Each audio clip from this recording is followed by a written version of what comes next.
भारत ने स्वतंत्रता के बाद नियोजित विकास का मार्ग ही क्यों अपनाया? भारत में सार्वजनिक क्षेत्र को विकास में महत्वपूर्ण भूमिका क्यों दी गई? हेलो स्टूडेंट, आज हम पढ़ने वाले हैं चैप्टर 3, नियोजित विकास की राजनीति। ये जो सवाल मैंने किए, इस टाइप के सवाल इस चैप्टर से बन सकते हैं। तो चलिए चैप्टर को स्टार्ट करते हैं, ताकि इस चैप्टर से किसी भी तरीके का क्वेश्चन आए तो आप इजीली इसको कर पाए। स्वतंत्रता के बाद विकास की आवश्यकता। देखो, जब भारत आज़ाद हुआ सन 1947 में, तो उस समय भारत में बहुत सारी समस्याएं थी। भारत गरीब था, अविकसित था और कृषि प्रधान देश था। कृषि प्रधान देश का मतलब ये कि भारत खेती करता था। यहाँ पे के लोग जो थे वो पढ़े लिखे बहुत ज़्यादा नहीं थे, बहुत कम लोग थे जो शिक्षित थे। ऐसा नहीं कि ज़्यादा पढ़े, कम शिक्षित बहुत कम लोग थे। गांव स्कूलों में से विद्यालय नहीं थे, मतलब लोग स्कूल्स वगैरह नहीं थे। तो एक तो पढ़े लिखे लोग कम थे, दूसरा कि गरीबी बहुत ज़्यादा थी। जो अंग्रेज, जो औपनिवेशिक शासन जो था ना, उसने भारत की अर्थव्यवस्था को कमज़ोर बना दिया था। यहाँ पर कंपनियां नहीं थी, बड़ी बड़ी फैक्ट्रियां नहीं थी, बड़े बड़े उद्योग नहीं थे। तो भारत के सामने समस्या थी कि कैसे अपनी जो है आर्थिक स्थिति को सुधारा जाए। तो अब यहाँ पे क्या जरूरत पड़ गई? विकास की, कि हम किस तरीके से क्या ऐसे रूल नियम अपने देश में लागू करें, क्या क्या नियम बनाएं जिससे कि अपने देश का हम विकास कर पाए। क्योंकि दुनिया बहुत आगे जा चुकी थी और अभी भारत बहुत ज्यादा पिछड़ा हुआ था। देखो, विकास का क्या मतलब होता है? विकास का मतलब आर्थिक वृद्धि नहीं होता। ऐसा नहीं है विकास का मतलब कि आपके पास सिर्फ पैसे आ जाए। नहीं, विकास में क्या, हमारे पास क्या टारगेट था? गरीबी हटाना, ताकि जो भारत का पिछड़ा वर्ग है, जो गरीब लोग हैं, उनको उद्योग दे पाओ, उनको आप रोजगार दो, ताकि जो देश से गरीबी कम हो पाए। जब एक एक व्यक्ति जब गरीबी से मुक्त होगा तो देश का विकास होगा। दूसरा मतलब क्या होता है विकास का? रोजगार का सृजन करना, यानी कि उद्योग लगाना, फैक्ट्रियां लगाना, हॉस्पिटल्स वगैरह खोलना, ताकि जब आप उस हॉस्पिटल में काम करो तो फिर आपको रोजगार मिले। एक कोई भी एक संस्था ओपन होती है, कोई भी एक, चाहे स्कूल बने, चाहे हॉस्पिटल बने, चाहे कॉलेजेस बने, एक एक हॉस्पिटल खुलने का मतलब हुआ उसमें अनेकों लोग रोजगार पाएंगे। डॉक्टर, पियोन, मतलब गार्ड, बहुत सारे रोजगार।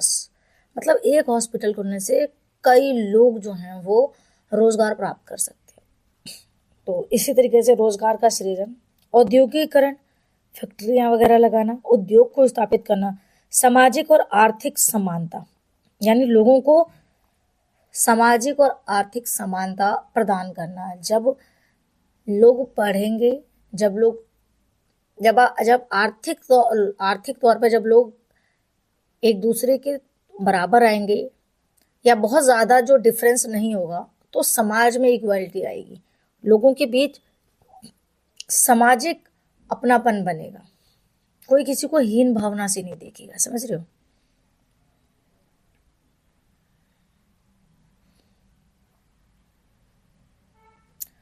विकास का रास्ता, योजनाबद्ध विकास।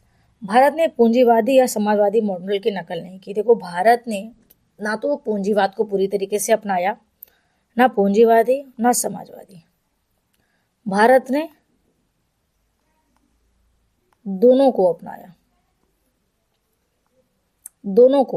इन दोनों के मिश्रण को फॉलो किया। जहां भारत को लगा कि हाँ, ये चीज पूंजीवादी है, पूंजीवादी तरीके से इसको चला सकते हैं, वहां पर पूंजीवादी रूल और नियम और विचारधारा को फॉलो किया। और जहां पे लगा कि यहाँ पे पूंजीवादी आने से समाज में जो है अस्थिरता आ जाएगी, व्यवस्थाएं बिखर जाएंगी, वहां पर भारत ने समाजवाद को अपनाया। ठीक है, देखो लिखा है मिश्रित अर्थव्यवस्था। सार्वजनिक क्षेत्र, कुछ सरकारी क्षेत्र भारत ने लोगों को दिए, कुछ सरकारी क्षेत्र दिए और कुछ प्राइवेट था। यानी कि पूरी तरीके से भारत ने पूरे जो देश की जो चीजें हैं उसको ना तो पूरी तरीके से प्राइवेटाइजेशन कर दिया और ना ही पूरी तरीके से अपने अंदर इस चीज़ को सरकार ने अपना पूरा उसके ऊपर अपना कंट्रोल भी नहीं किया।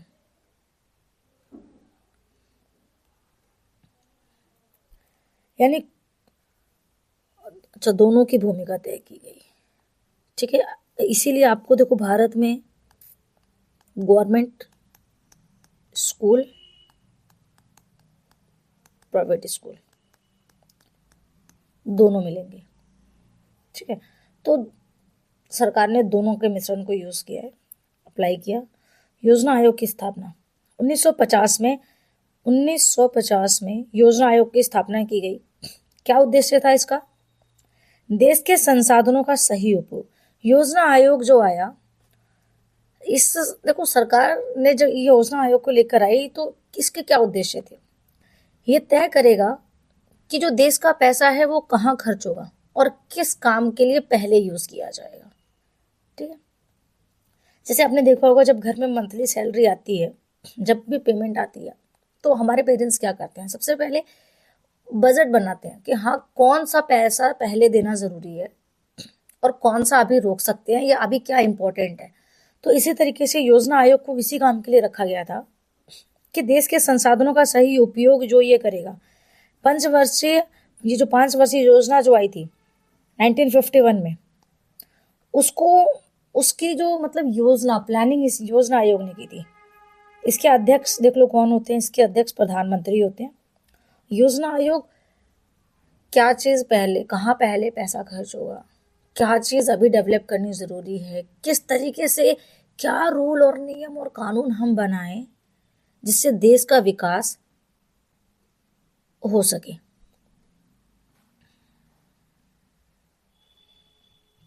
पंचवर्षीय योजनाएं, सरकार ने हर 5 साल के लिए एक पूरा प्लान बनाया कि क्या क्या और कब कब करना है, कैसे कैसे करना है। इसको पंचवर्षीय योजना कहा जाता है। जैसे अभी आपके बोर्ड के एग्जाम आ रहे हैं, तो आप अपनी स्ट्रेटेजी लेके चलते हो कि हाँ मेरे पास 2 महीने हैं तो मैं क्या क्या कवर करूंगा, तो मेरा क्या क्या जो सिलेबस है वो मेरे सिलेबस का कितना पार्ट जो है वो कंप्लीट हो जाएगा, वो क्या पेंडिंग रह जाएगा, मुझे किसको क्या चीज़ है जो मुझे रिवीजन करनी है, क्या मेरा जो है वो टफ एरिया है, क्या इजी एरिया। आप प्लानिंग करते हो, आप आप योजना बना के चलते हो। ठीक उसी तरीके से भारत में पंचवर्षीय योजनाएं आई। योजनाओं ने तय किया था कि किन क्षेत्रों को प्राथमिकता मिले और कितना निवेश होगा।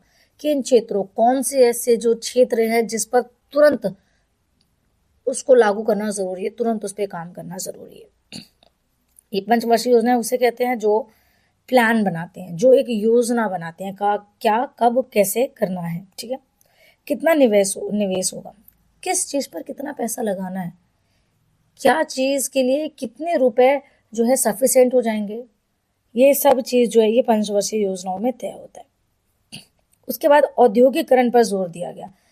जैसा कि ऊपर बताया, भारत कृषि प्रधान देश था, तो देखो कृषि प्रधान देश तो है, उससे आप बाहर जो है आपके पास इतना फूड हो जाएगा कि आप अपने इंडिया में खाने के बावजूद सबको प्रॉपर मिलने के बाद भी आप इसको बाहर जो है वो आप इसको बेच सकते हो।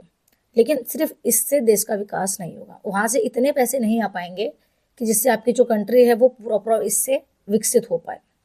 इसके लिए क्या जरूरत था? औद्योगिकरण, क्योंकि दुनिया जो है बहुत आगे जा रही थी, बड़ी बड़ी कंपनियां आ गई थी, बहुत सारी चीज़ें जो है मशीनरी वगैरह चीज़ें जो आ गई थी, जबकि इंडिया में अभी ये सारी चीज़ें नहीं थी। इंडिया में आपने देखा होगा वो चरखा, सूत काटना, तो मतलब अभी भारत में बहुत सारी चीज़ें जो थी वो हैंडमेड हुआ करती थी, जबकि बाकी देशों में मशीनें वो काम यूँ फटाफट कर देती थी।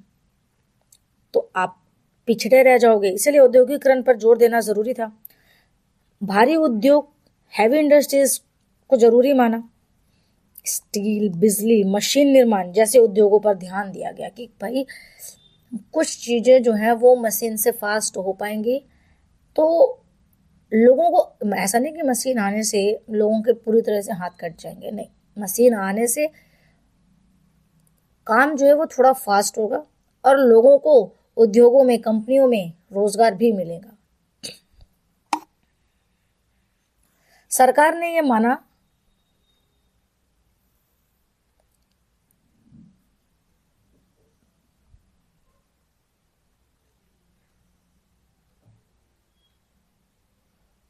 एक सेकेंड, एक सेकेंड,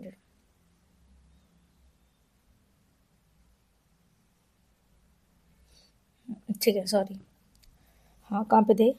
हाँ, सरकार ने ये माना कि जो फैक्ट्रियां हैं और उद्योग ये होंगे तभी लोगों को रोजगार मिलेगा, देश का जो है प्रॉपर विकास हो पाएगा, क्योंकि भारत ने स्टार्टिंग से ही एक किसी चीज को ना प्रॉपरली छोड़ा भी नहीं है और प्रॉपरली पकड़ा भी नहीं है, मिश्रित जो विचारधारा है उसको फॉलो किया है। आप कृषि को भी आगे बढ़ाओ, उद्योग को भी आगे बढ़ाओ, दोनों का मिश्रण होगा तभी देश जो है वो मजबूत बनेगा।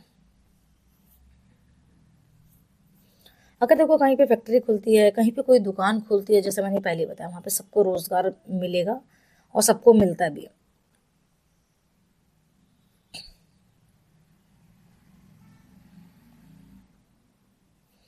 आत्मनिर्भरता निर्भरता का आधार है, रोजगार का सृजन का साधन होगा इससे। देखो आत्मनिर्भरता के आधार का क्या मतलब है? भारत आत्मनिर्भर बनेगा। जो कुछ चीजें ऐसी हैं जो भारत के पास आज मशीन नहीं है, भारत विदेशों से मंगाता है, लेकिन जब आप उद्योग लगाओगे, जब आप डेवलप होगे, तो वो चीजें आप खुद बनाकर खुद बेच पाओगे, खुद यूज कर पाओगे। आपको किसी और देश पर निर्भर नहीं होना पड़ेगा उस चीज के लिए। आज 2026 में भी बहुत सारी चीजें हैं, मशीनरी ऐसी हैं जिसके लिए भारत अदर कंट्रीज पे डेवलप है। जो बड़ी बड़ी हैवी मशीन्स हैं हॉस्पिटल्स में,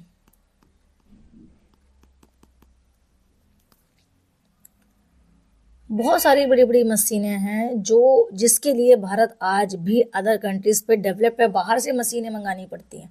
तो इसीलिए यही चीज को इस चीज को ही कम किया है, क्योंकि पहले बहुत सारी चीजें भारत पूरे तरीके से दूसरे देशों पे डेवलप था, डिपेंड था, लेकिन अभी काफी हद तक आत्मनिर्भर बन चुका है। तो आत्मनिर्भरता का आधार औद्योगिकरण से ही हो पाएगा।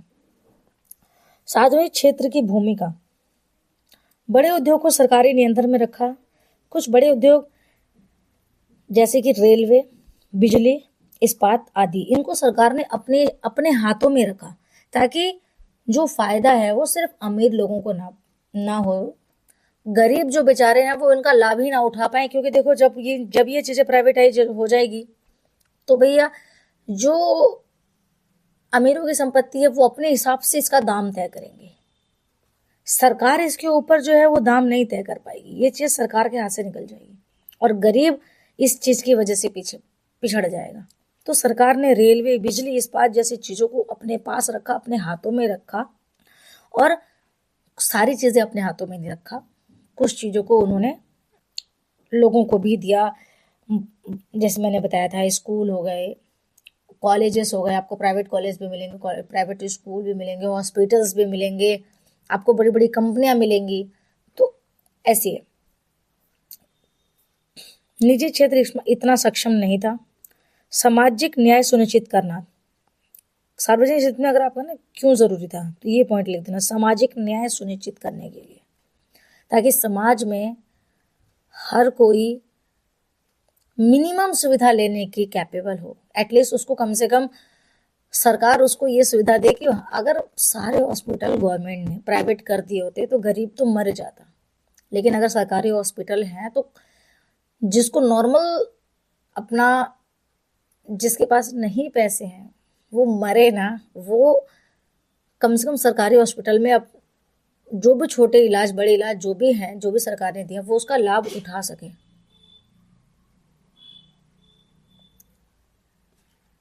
अब देखो अगर मान लो रेलवे ही अगर मान लो निजी होता तो गरीब लोग उसका टिकट ही नहीं खरीद पाते। कृषि बनाम उद्योग बहस, देखो भाई हर सिक्के के दो पहलू होते हैं। किसी चीज का देखो जिस चीज का फायदा है उसका लॉस भी है, और आपको हर जगह आपको ऐसे लोग मिलेंगे ना जो आपने एक बात रखी उसको सही बोलने वाले भी होंगे, उसको गलत बोलने वाले भी होंगे। कोई आपको सही भी बोलेगा, कोई आपको गलत भी बोलेगा। हर कोई भी बात आप रख लो, किसी भी बात में ये बात है, किसी भी बात में, ठीक। तो कुछ लोग मानते थे कि पहले कृषि को मजबूत करना चाहिए, कुछ कहते हैं भाई पहले कृषि को मजबूत कर लो, और कुछ मानते थे उद्योग के बिना विकास संभव नहीं है। सरकार ने क्या किया, उद्योगों को प्राथमिकता दी, लेकिन कृषि को भी नजरअंदाज नहीं किया। भारत ने क्या किया, बोला कि उद्योग बहुत जरूरी है, क्योंकि उसके लिए हम बाहर देशों पे डिपेंड है ना। खेती तो देखो हमारे हाथ में है, हम कृषि प्रधान देश है, खेती तो हम कर लेंगे। उसके लिए बहुत ज्यादा आपको किसी पर निर्भर होने की जरूरत नहीं है। तो इसलिए सरकार ने उद्योग को प्राथमिकता दी कि उद्योग लगाओ, और कृषि को नजरअंदाज नहीं किया। कृषि के लिए देखो, जो कृषि के लिए सरकार को लगा कि हाँ रूल नियम जो भी हमको योजनाएं बनानी है वो सरकार ने बनाया।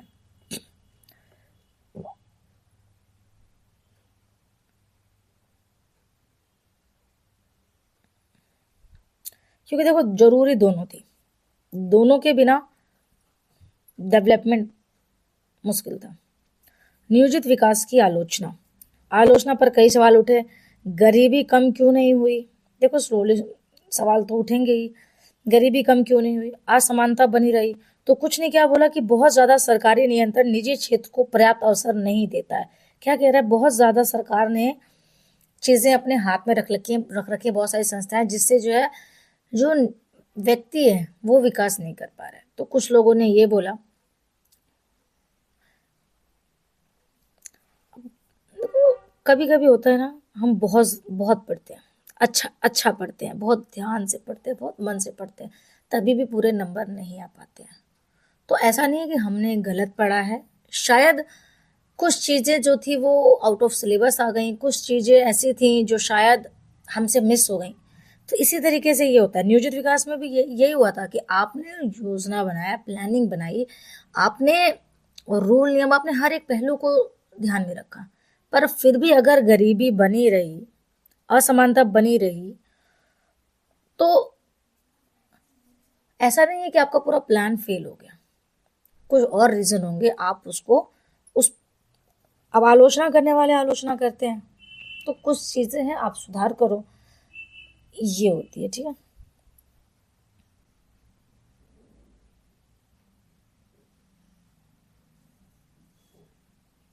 नियोजित विकास की राजनीति, लास्ट पॉइंट, विकास केवल आर्थिक मुद्दा नहीं रहा। विकास का मतलब सिर्फ आर्थिक मुद्दा नहीं है, भारत को डेवलप बनाना है, शिक्षित बनाना है, सामाजिक न्याय करना है। और ये राजनीतिक बहस का भी, राजनीति तो आर्थिक बहस का क्या मतलब होता है, राजनीतिक बहस का भी मुद्दा बन गया भाई। पॉलिटिक्स हमारे देश में भाई, सारे जो रूल नियम है भाई वो पॉलिटिशियंस बनाते हैं, तो पॉलिटिकल मुद्दा तो है। अलग अलग दलों और विचारधाराओं में विकास के रास्ते पर मतभेद उभरे हैं। देखो जहां मतभेद उभरेंगे वहीं अच्छा विकास हो पाता है। अगर आप अपनी लाइफ में कुछ कर रहे हो और अगर आपकी आलोचना करने वाला कोई नहीं है, तो कोई गारंटी नहीं है कि आप सही जगह सही मंजिल पर पहुंच रहे हो, क्योंकि आपको पता ही नहीं है जो आप कर रहे हो वो सही है या गलत है। तो मेरा मानना है कि आलोचना होनी चाहिए, आलोचना होने से ही आप सही रास्ते पे चल सकते हो।